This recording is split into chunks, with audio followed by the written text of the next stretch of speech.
Narrator, sometimes the most beautiful places in our lives become battlegrounds we never expected. This is the story of how my grandfather's peaceful lake became the center of a legal war that would change everything.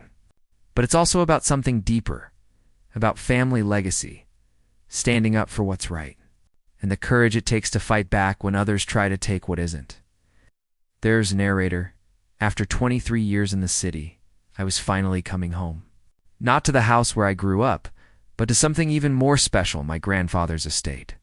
Grandpa Joe had passed 2 years earlier, leaving me this beautiful piece of land that had been in our family since 1892. I can still hear his voice. He's telling me stories about this place. Son, he'd say, this land has seen for generations of our family. Someday, it'll be yours to protect. And there it was, Silverwood Lake. 30 acres of crystal clear water surrounded by pine trees and rolling hills. As a boy, I'd spent entire summers here. Grandpa taught me to fish right from that old dock. My first swimming lessons happened in that shallow cove. Some of my happiest childhood memories were made on these shores. Narrator, the property needed work, lots of it. The dock was weathered, the boathouse needed repairs, and years of neglect had taken their toll. But I could see the potential. I imagined bringing my own daughter here, teaching her the same lessons Grandpa had taught me. I had big plans. Weekend barbecues for the family, quiet evenings, fishing after a long work week, maybe even starting a small family tradition of summer gatherings, just like Grandpa used to host. What I didn't plan for was the subdivision that had sprung up while I was away. Silverwood Estates, a fancy name for what looked like a typical suburban development. I noticed they'd built their community center and several homes with what they advertised as lake views. At first, I thought nothing of it. Good for them, I figured. Having a beautiful lake nearby probably helped their property values. I had no idea they'd convinced themselves they actually owned it. Narrator. It was a Tuesday morning in early June when they first showed up. I was having my coffee on the porch, planning my day, when I saw 3 people walking up my driveway. They moved with the kind of confidence that immediately put me on guard. Karen, good morning. We're from the Silverwood Estates Homeowners Association. I'm Karen, the president. We need to discuss some community matters with you. Narrator, nice to meet you all. I'm not sure how I can help them. My property isn't part of any HOA. Karen, well, technically that may be true, but your lake serves as a community amenity for our residents. We have established guidelines that need to be followed. Narrator, I actually laughed, not to be rude, but because the statement was so absurd. Narrator, ma'am, I think there's been a misunderstanding. This lake belongs to me. It's been in my family since the 1800s. I have the deed right inside if you'd like to see it. Lawyer type. Deeds can be ... complicated. What matters is community precedent and current usage. Your neighbors have been enjoying lake access for years. Narrator, that night I dug out Grandpa's old file cabinet. Inside were documents I'd seen before, but never really studied the original land deed from 1892 survey maps. And detailed descriptions of the property boundaries. The lake wasn't just on our property, it was carved entirely out of our deeded land. Every inch of shoreline, every drop of water, the documents were crystal clear. I sat there, holding papers my great-great-grandfather had signed, feeling the weight of family history. This wasn't just about property rights, it was about honoring the trust generations had placed in me. Narrator, a week later, I found an envelope in my mailbox. What I read inside changed everything. Narrator, lake use guidelines for non-residents. They actually called me a non-resident on my own property. No fishing without HOA-issued permits. No private boats. No looking at the lake from unauthorized viewpoints. And then I saw the fines. $200 for unauthorized fishing, $500 for violating community privacy by looking at the lake, $1,000 for using my own boat. They were trying to charge me for looking at my own lake. The lake my grandfather had maintained for decades. The lake where I'd learned to swim. Narrator, that night I called my daughter. She's 22 now, living across the country.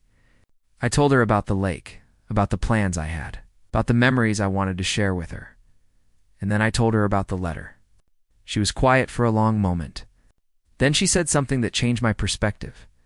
"Dad, this isn't just about you. It's about our family's story. Grandpa Joe trusted you to protect that story." She was right. This was bigger than property rights or HOA bylaws. This was about family legacy, about the responsibility we have to future generations, and about standing up for what's right even when it's difficult. Narrator. What I didn't know was that this was just the beginning. The HOA wasn't going to give up easily, and their next moves would test every ounce of patience and determination I had. In the next episode, you'll see how far they were willing to go and how I started fighting back. Asterisk. Narrator. In our last episode, I showed you how the Silverwood Estates HOA tried to claim ownership of my family's private lake, but their threatening letter was just the opening move. What happened next turned a property dispute into something that felt like psychological warfare. Narrator. It started with the lake patrol. Every morning around 8 a.m., groups of residents would walk along the property line separating my land from the subdivision. They carried clipboards, binoculars, and attitudes that made it clear they weren't there for exercise. I installed security cameras after the first week. What they captured was disturbing. These weren't casual walks. They were organized surveillance missions. They were documenting everything I did near the water. One morning, I decided to test their reaction. I took my coffee and walked out to the dock, the same dock my grandfather had built with his own hands. I wasn't fishing. I wasn't making noise. I was simply standing on my own property, drinking coffee and watching the sunrise. Karen. Excuse me? You need to stop looking at our lake. Narrator. Ma'am, this is my property and my lake.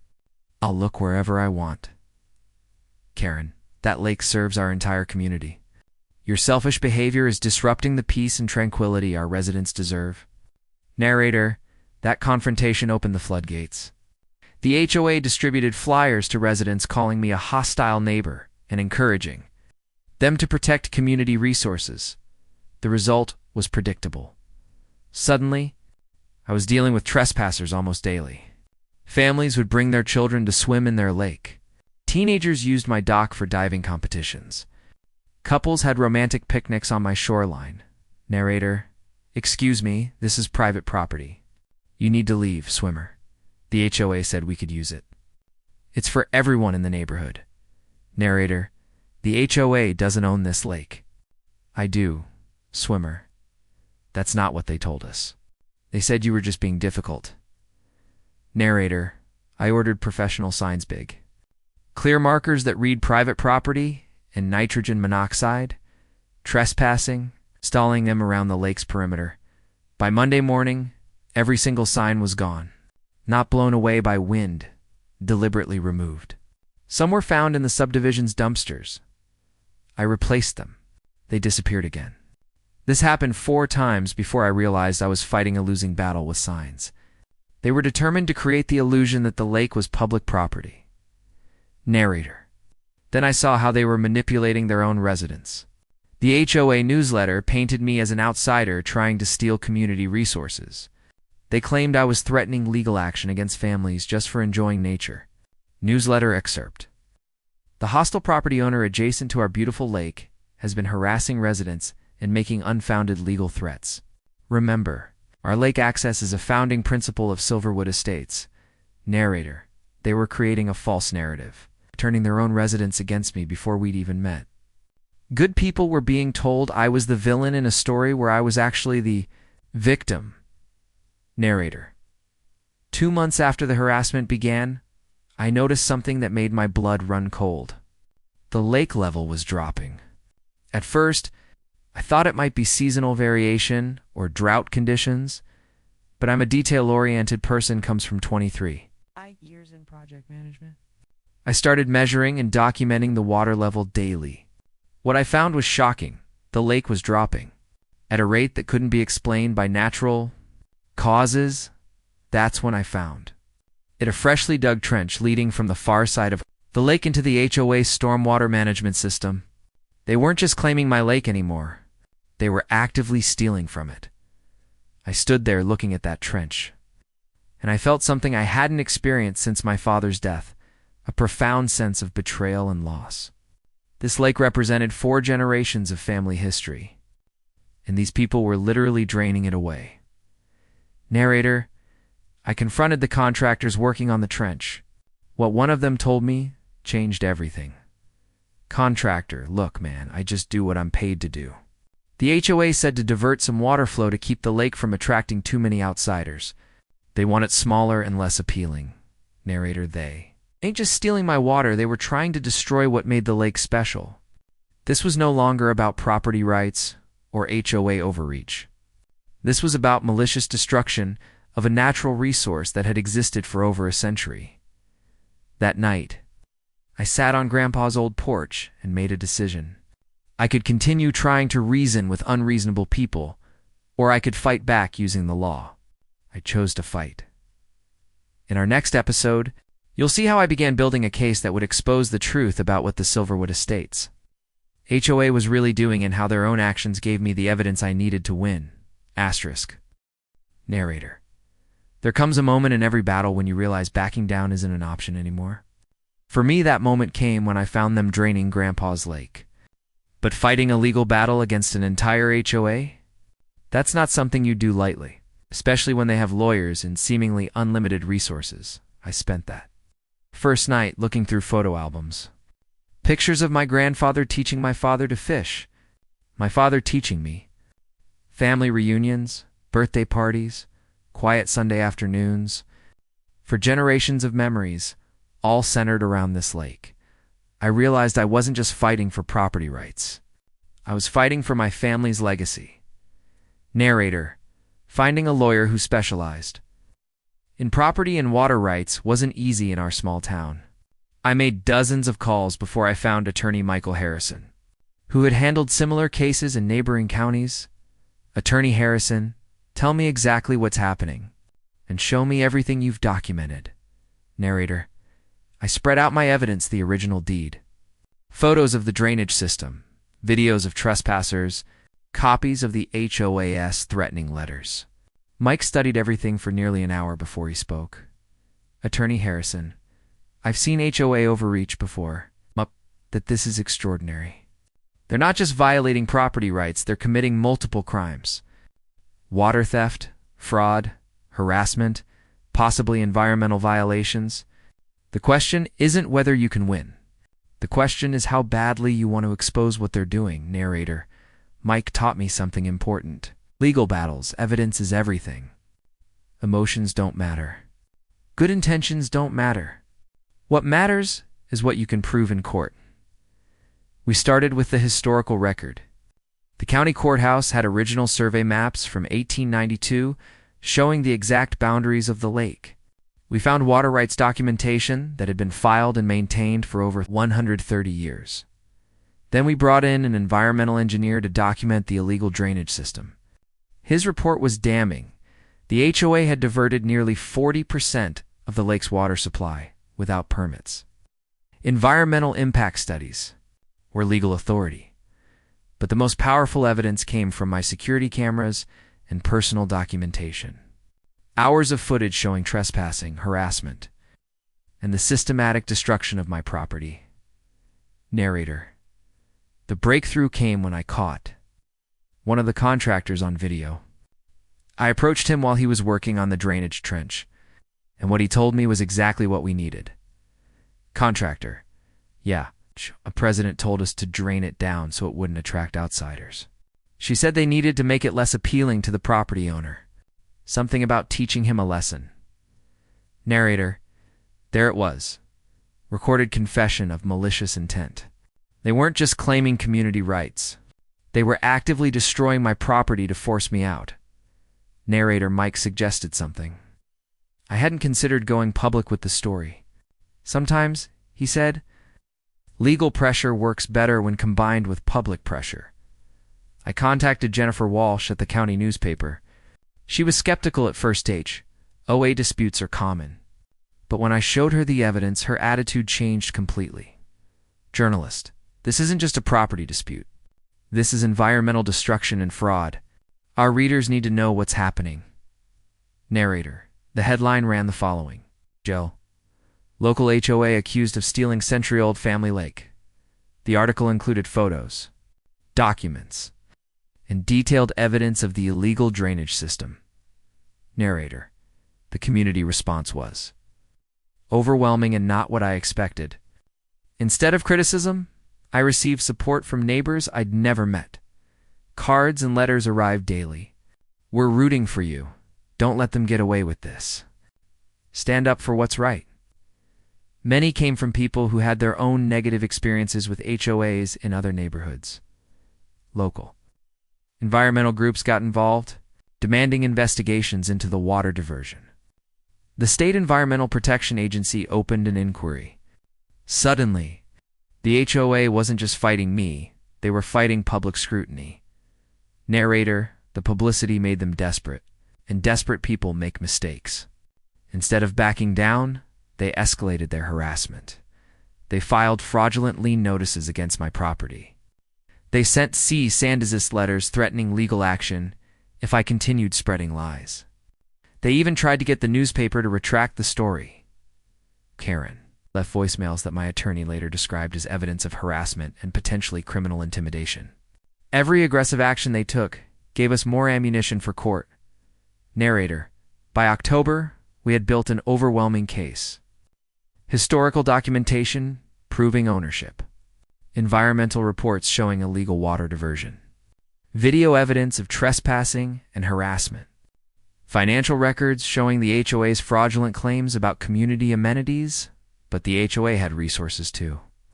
They hired a law firm from the state capitol. They prepared their own witnesses and arguments. They were going to claim community precedent and adverse possession, legal. Concepts that might let them steal property through long-term unauthorized use. In our final episode, you'll see how this all played out in court. The dramatic testimony, the evidence that changed everything, and the verdict that shocked everyone including me. Asterisk. Narrator. The courtroom was packed the morning our case went to trial. Word had spread throughout the county. People came to see how this David and Goliath story would end. The HOA's legal team looked impressive, 3 attorneys in expensive suits, boxes of documents, and the kind of confidence that comes with big firm resources. They'd clearly spent a lot of money trying to legitimize their theft. I sat with Mike, feeling the weight of 4 generations of family history on my shoulders. This wasn't just about winning or losing anymore. It was about justice. Narrator. The HOA's strategy was exactly what Mike had predicted. They argued community precedent, claiming that because their residents had used the lake for years, they had established legal rights to it. Karen. This lake has been the centerpiece of our community for over a decade. Our residents bought their homes with the understanding that they would have lake access. Taking that away would destroy property values and harm dozens of families. Narrator. She painted me as an outsider trying to steal community resources. She claimed I was being unreasonable and selfish, refusing to share what should be a public amenity. HOA attorney. Your Honor. While Mr. Johnson may have historical documents, the reality is that this lake has served as a community resource for years. Our clients have invested their life savings in homes specifically because of this amenity. Narrator. Then came the environmental engineer's testimony. Dr. Sarah Chen had studied the illegal drainage system and its impact on the lake. Ecosystem. Dr. Chen. The unauthorized water diversion has reduced the lake's volume by approximately 38%. This has concentrated pollutants, disrupted fish populations, and damaged the natural balance that existed for over a century. Narrator.